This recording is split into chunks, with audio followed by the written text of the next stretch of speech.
Hi, this is Dr. Brian Walsh. Let's take a look at that study. There was two groups, one taking fish oil and one taking krill oil for a period of 30 days. The people taking fish oil were consuming 212 milligrams of EPA and 178 milligrams of DHA, again for 30 days or a month. The EPA in the blood resulted in 293 units in the blood, and DHA was 478 in the fish oil group. Now compare that to the krill oil group.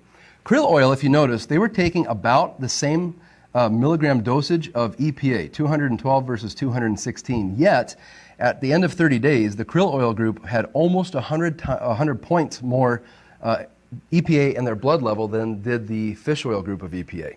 So basically, they were taking the same amount, but they had more in their blood. Now, the DHA is really interesting.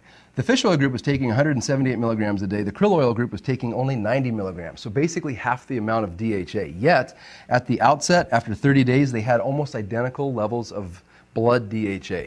So basically what this says is you can take less krill oil, less EPA and DHA, and yet have a higher blood level than the same amount or more in fish oil. And again, I believe it's because of this process here, that the phospholipid form of omega-3 fatty acids is more bioavailable, more easily absorbed, and totally bypasses the need for emulsification by bile.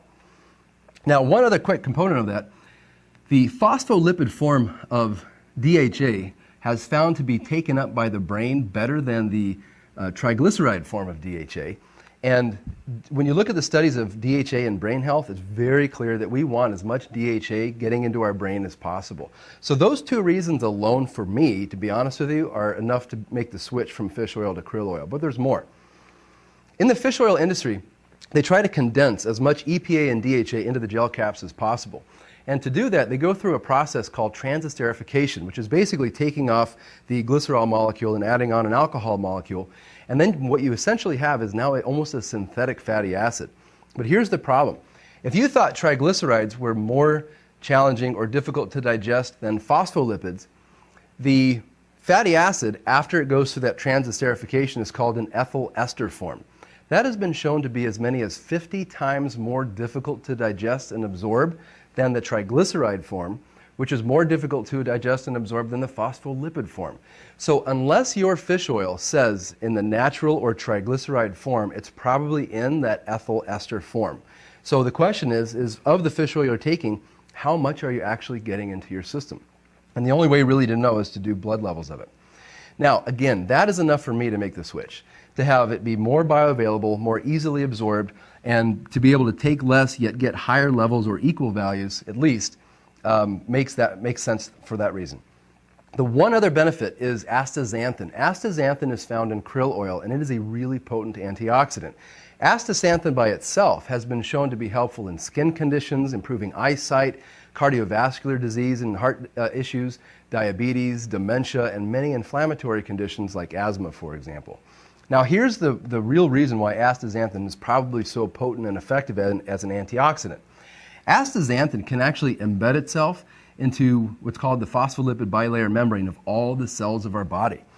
Most antioxidants will either exist outside the cell or maybe get inside the cell, but astaxanthin, because of the way that it's molecularly shaped, can fit inside the cell membrane. Now this means that we are now protecting this cell from reactive oxygen species or free radicals, for example, from the outside, of which there are many in our world today, as well as anything that our body is normally producing. Now, we normally produce reactive oxygen species as a normal part of life, but we are protected from these reactive oxygen species from the inside and outside, ultimately protecting our cells.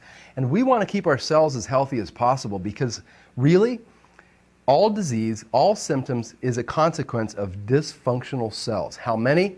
That depends on what symptom or disease that you might have. But the more cells that we can keep healthy and functioning properly, the healthier we are. So astaxanthin makes a lot of sense as an antioxidant to actually protect ourselves from the inside and outside.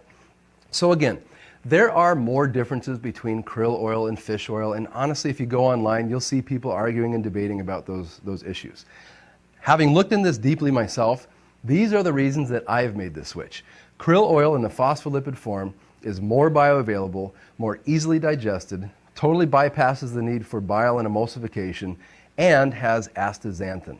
Those are enough reasons for me to take krill myself, for my family, as well as to offer this to my patients. So I hope you found this video helpful.